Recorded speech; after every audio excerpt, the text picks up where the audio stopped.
Assalamualaikum warahmatullahi wabarakatuh. Apa kabarnya anak-anakku? Kembali lagi bersama Ibu dalam pembelajaran matematika ya.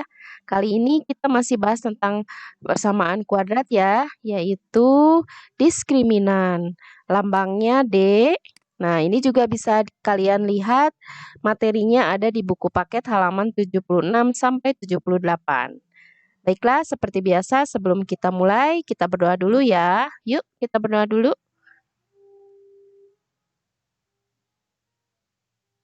Oke, kita lanjutkan. Nah, diskriminan itu apa ya? Ini salah satu cara untuk mengecek apakah persamaan kuadrat itu mempunyai penyelesaian atau tidak.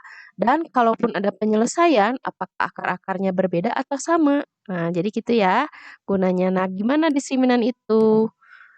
Itu dilambangkan dengan D, itu akan sama dengan B kuadrat dikurangi 4AC. Nah, ini cara mengeceknya ya. Nah, jadi nilai diskriminan ini mempengaruhi penyelesaian atau akar-akar dari persamaan kuadrat. Yuk kita lihat contohnya.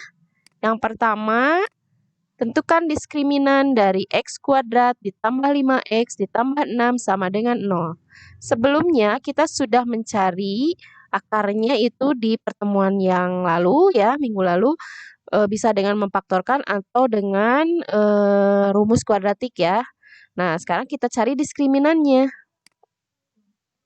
Tadi kan diskriminan itu B kuadrat dikurangi 4AC, berarti kita perlu nilai A, B, dan C ya. Sepertinya kita cari dulu A, B, dan C-nya, karena belum ada. Nah, di sini A itu koefisien dari X kuadrat, sini kalau tidak ada itu bukan tidak ada angkanya ya, tapi A-nya atau koefisiennya itu 1. Kemudian ini koefisien dari X yaitu 5, itu berarti B, B-nya ya. Dan ini konstanta, ini C-nya 6. Jadi konstanta itu yang ada hurufnya ya, angkanya saja, itu berarti C. Nah, ini sudah dapat A, B, dan C-nya. Yuk kita masukkan ke D sama dengan B kuadrat dikurangi 4AC. Oke, B-nya kita ganti dengan ini 5 ya. 5 kuadrat dikurangi 4, A-nya 1, kita ganti 1, C-nya 6, kita ganti 6. Oke, kita teruskan. 5 kuadrat itu sama dengan 25 dikurang 4 kali 1 kali 6 itu 24. 25 dikurangi 24 sama dengan 1. Jadi diskriminannya 1. Nah, kita lihat yang minggu lalu itu akar penyelesaiannya berapa ya? Nah, ini akar-akarnya ya.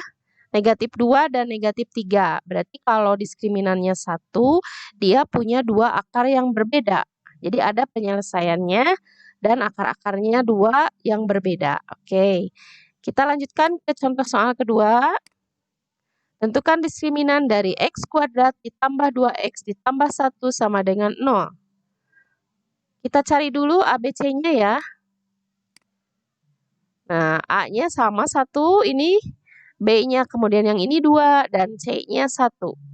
Kita masukkan ke D sama dengan B kuadrat dikurangi 4AC. B-nya kita ganti dengan 2, jadi 2 kuadrat dikurangi 4, A-nya 1, 4 kali 1, C-nya 1. 2 kuadrat itu 4, 4 kali 1 kali 1 itu 4. Jadi 4 dikurangi 4 sama dengan 0. Nah, bagaimana akar-akarnya? Oh, ternyata akar-akarnya hanya 1 atau ini sebenarnya 2 hanya sama ya. Akar-akarnya jadi sama. Jadi kalau D sama dengan 0, akar-akarnya sama. Nah, kita lihat contoh yang ketiga.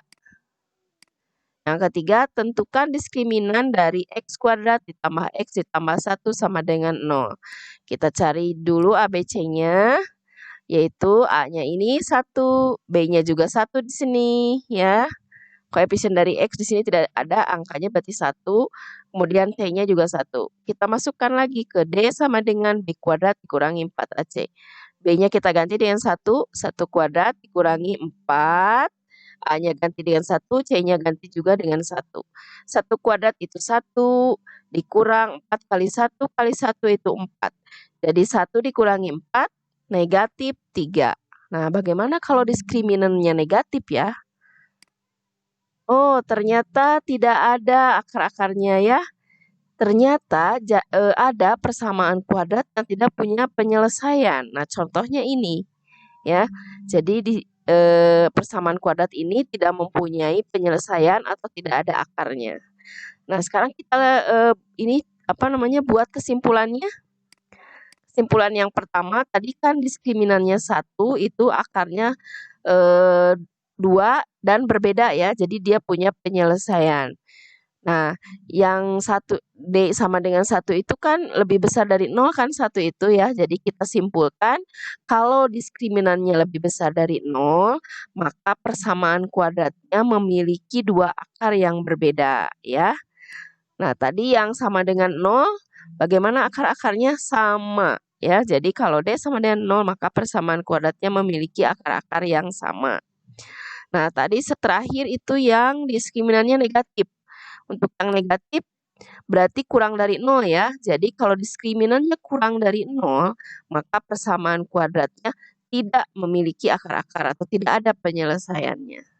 Nah, itu kesimpulannya ada 3. Bagaimana? Apakah sudah dimengerti? Nah, biar lebih paham, kalian bisa coba latihannya ya. Ada di buku paket halaman 81 nomor 5. Silakan dikerjakan di buku tulis. Seperti biasa kita bisa diskusikan di WhatsApp, di Classroom, atau di YouTube juga boleh ya. Oke, sekian dan terima kasih. Tetap semangat dan jaga kesehatan. Assalamualaikum warahmatullahi wabarakatuh.